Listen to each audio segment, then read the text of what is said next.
The girl in the attic.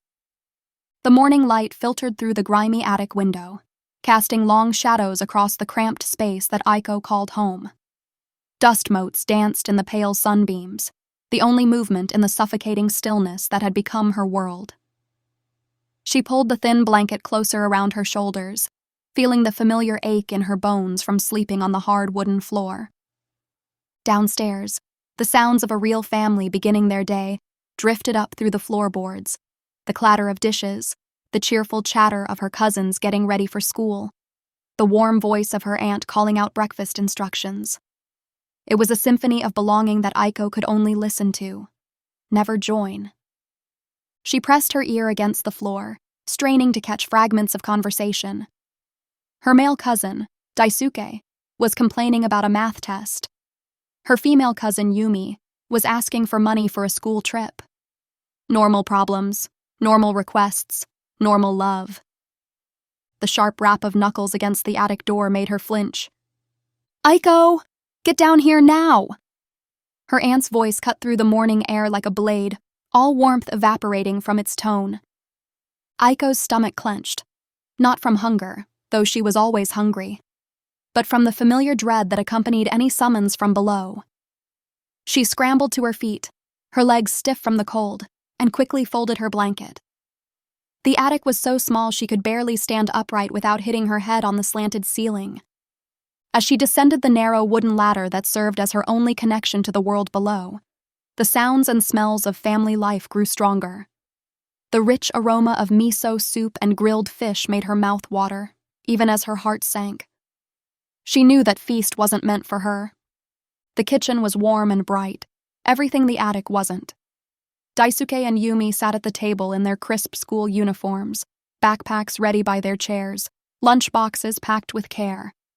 They looked up when she entered, Daisuke with mild curiosity, Yumi with the casual indifference reserved for unwanted house guests. Her aunt, Mariko, stood by the stove with her back turned, her posture rigid with perpetual disapproval. She was a handsome woman in her 40s, her hair always perfectly styled, her clothes always pressed. Everything about her spoke of order and control. Everything except her treatment of Aiko. "You're going to be late for school," Mariko said without turning around. Again. Aiko glanced at the clock on the wall.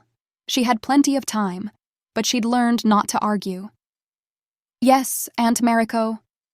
"Don't call me that." The words were sharp, final. "You know the rules." Aiko's cheeks burned. She was to call her aunt Mrs. Tanaka like a stranger, never family, never acknowledge the blood connection that linked her to these people who shared her mother's face but none of her warmth. "Yes, Mrs. Tanaka." Mariko finally turned, her eyes scanning Aiko with the same expression she might use when examining spoiled food. Aiko instinctively raised her hand to her hair, knowing what she would see there. The matted, unwashed strands hung limp around her shoulders, and she could feel the telltale itch that meant her scalp was once again infested with lice.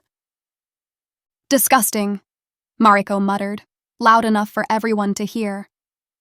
"How can you go to school looking like that?" "Do you want to embarrass this family more than you already have?" Daisuke snickered into his breakfast. Yumi wrinkled her nose and moved her chair slightly away, as if Aiko's presence might contaminate her perfect morning routine. "I'm sorry," Aiko whispered, the words automatic after years of practice. "Sorry doesn't fix anything," Mariko snapped. "Sorry doesn't bring back what your mother took from this family. Sorry doesn't—" She stopped herself, her jaw clenching as if she'd said more than she intended. Aiko's heart leaped at the mention of her mother. Any crumb of information about the woman she barely remembered was precious, even when it came wrapped in anger and resentment. "What did my mother—" "Don't!" The word cracked like a whip. "Don't you dare ask about her!" "You have no right." The silence that followed was heavy, oppressive. Daisuke and Yumi exchanged glances, suddenly uncomfortable with the familiar tension that always surrounded discussions of Aiko's mother. They might not like Aiko, but even they seemed to sense that their mother's hatred ran deeper than mere inconvenience. Mariko turned back to the stove, her movements sharp and angry.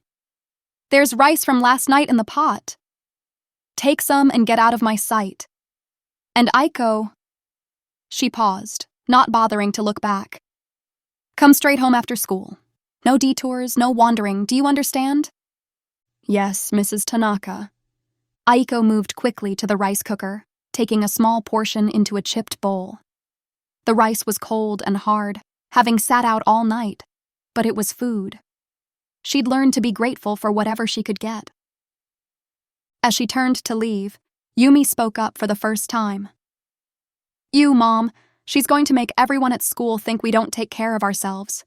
Can't you at least make her wash her hair?" "With what?"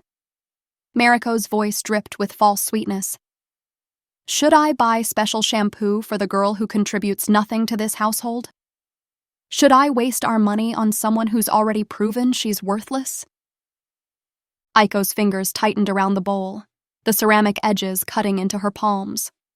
Each word was a small violence, precisely aimed to hurt. But beneath the hurt, a small flame of anger flickered. Her mother hadn't been worthless. Her mother had been famous, successful, loved by people all over the city for her incredible talent with hair. She knew this much, even if no one would tell her more. I'll figure something out," Aiko said quietly. Mariko's laugh was cold. "Yes, you do that. Figure it out. Just like your mother figured everything out before she..." Again, she stopped herself, biting off the words like bitter medicine. Aiko wanted to scream, to demand answers, to know what terrible thing her mother had supposedly done that made her own family treat her daughter like a disease. But she'd learned that pushing only made things worse. Instead, she bowed her head and headed for the door. "Remember," Mariko called after her, "straight home after school. I'll know if you go anywhere else, and if you embarrass this family today, there will be consequences." The threat hung in the air like smoke as Aiko gathered her worn school bag and stepped out into the morning. The fresh air was a relief after the suffocating atmosphere of the house, but it couldn't wash away the weight of her aunt's words. As she walked toward school, Aiko caught her reflection in a shop window and winced. Her uniform was clean, but faded from too many washings, hanging loose on her thin frame. Her shoes were scuffed and worn, held together more by hope than by leather. But it was her hair that made her want to disappear entirely. The lice had returned with a vengeance, making her scalp itch constantly. She could see the tiny insects moving in the matted strands, and she knew that anyone who looked closely would see them too. At school, it would mean more whispers, more pointing, more of the casual cruelty that children wielded like weapons. She pulled her hood up, trying to hide the worst of it, but she knew it was futile. In a few hours, she'd be sitting in class, trying to focus on lessons while scratching desperately at her scalp, watching her classmates edge away from her like she was something contagious. Maybe she was. The walk to school took her through the older part of town, where narrow streets wound between traditional wooden houses and small family businesses. This early in the morning, the shopkeepers were just beginning to open their doors, sweeping their stoops and arranging their displays. Some nodded politely as she passed. Others pretended not to see her at all. She paused outside Mrs. Yamamoto's small grocery store, watching the elderly woman carefully arrange pyramids of perfect apples in her window. Mrs. Yamamoto had known her mother, had sometimes spoken kindly to Aiko when she was very young. But that was before Mariko had made it clear that such kindness was unwelcome, that Aiko was not to be treated as anything more than a burden to be endured. "Good morning, dear," Mrs. Yamamoto called out, her voice gentle. "You're up early today." Aiko managed a small smile. "Good morning, Mrs. Yamamoto." The old woman's eyes softened as she took in Aiko's appearance, lingering on the poorly concealed hair. For a moment, Aiko thought she might say something, might offer help or at least sympathy. Instead, Mrs. Yamamoto's expression grew sad and she simply nodded. "Have a good day at school," she said quietly, turning back to her apples. Even kindness felt like pity now, and pity was almost harder to bear than outright cruelty. At least cruelty was honest about what it thought of her. The school building loomed ahead, a modern concrete structure that always made Aiko feel small and insignificant. Students were already gathering in the courtyard, clustering in their familiar groups, sharing snacks and gossip and the easy camaraderie of belonging. Aiko pulled her hood lower and hurried toward the entrance, hoping to slip inside unnoticed.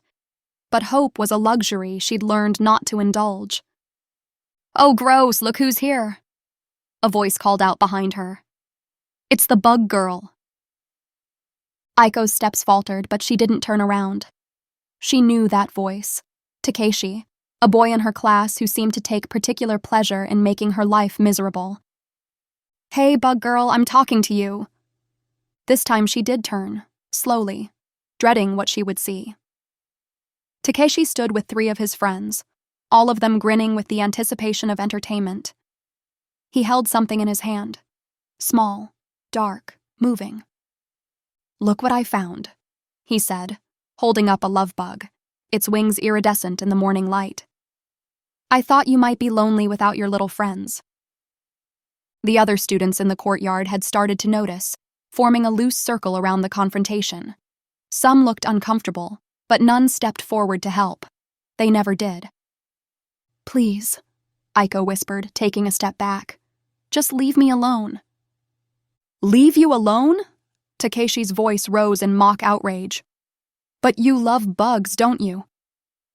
That's why you keep so many of them in your hair." Before she could react, he lunged forward and pressed the love bug into her tangled hair, grinding it in with the palm of his hand. The insect's wings crumpled as other students laughed and pointed, some pulling out their phones to record her humiliation. "There," Takeshi said, wiping his hand on his uniform with exaggerated disgust. "Now you match." Aiko's hands flew to her hair, feeling for the crushed insect among the existing lice and tangles. Her eyes burned with unshed tears, but she refused to let them fall. Not here, not in front of them. "You don't touch it," one of the girls called out. "You'll get infected too." "Maybe we should call the health department," another voice suggested, prompting more laughter. The circle of students pressed closer, their phones capturing every moment of her shame.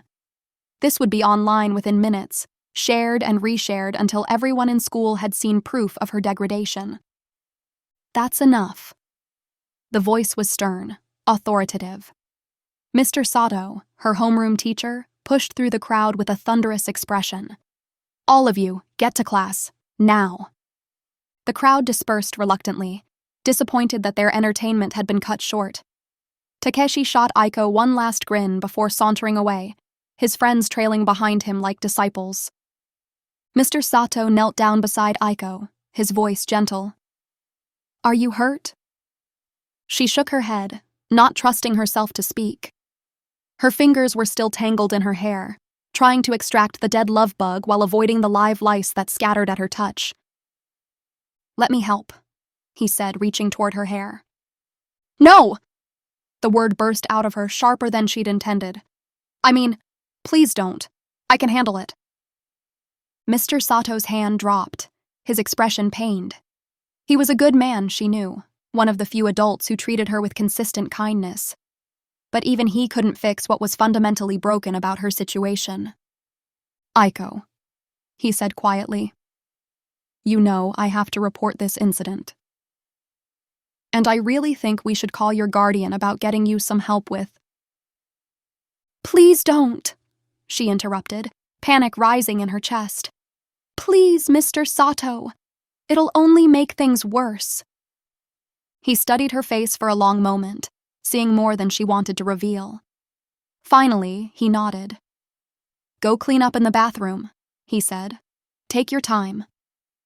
I'll mark you present for first period." Aiko nodded gratefully and hurried inside, her face burning with shame. The bathroom was mercifully empty, and she locked herself in the farthest stall, finally allowing the tears to fall. Her hands shook as she tried to untangle the dead love bug from her hair, its broken body a grotesque reminder of how others saw her. She was the bug girl, the dirty girl, the girl who carried pestilence and shame wherever she went. But as she worked, pulling lice and debris from her matted hair, a memory surfaced, faint and precious, like light filtering through deep water. Her mother's hands, gentle and sure, working through Aiko's hair with infinite patience. Her mother's voice, soft and musical, singing lullabies that spoke of love and beauty and dreams that soared beyond the mundane world. Her mother had been a hairstylist, she knew that much. A famous one, whose work had graced magazine covers and red carpets. People had traveled from other cities just to have her mother touch their hair, to transform them into something beautiful and confident. What would her mother think if she could see Aiko now? The question was too painful to contemplate, but it planted a seed of something that might have been determination. Her mother had made people beautiful, had given them confidence and joy through the simple act of caring for their hair. Maybe there was something of that gift in Aiko too, buried beneath years of neglect and abuse. Maybe she didn't have to stay the bug girl forever. The thought was so fragile, so dangerous, that she almost discarded it immediately. Hope had always led to disappointment in her experience. But as she finally extracted the last of the dead love bug from her hair, something inside her refused to let the idea go. She would find a way to learn about hair, about beauty, about the art that had made her mother famous. She would discover what her aunt so desperately wanted to keep hidden about her mother's life and death. And maybe someday, she would transform herself from the girl everyone pitied into someone worthy of the legacy she'd inherited. It was a dream so distant it seemed impossible, but it was hers. And for the first time in years, that felt like enough to keep going. The school bell rang, signaling the start of first period, and Aiko dried her tears. She had classes to attend, homework to complete, another day of survival to endure. But beneath it all, a small flame had been kindled, one that all the cruelty in the world couldn't quite extinguish. She was more than the bug girl. She had to be. And someday she would prove it.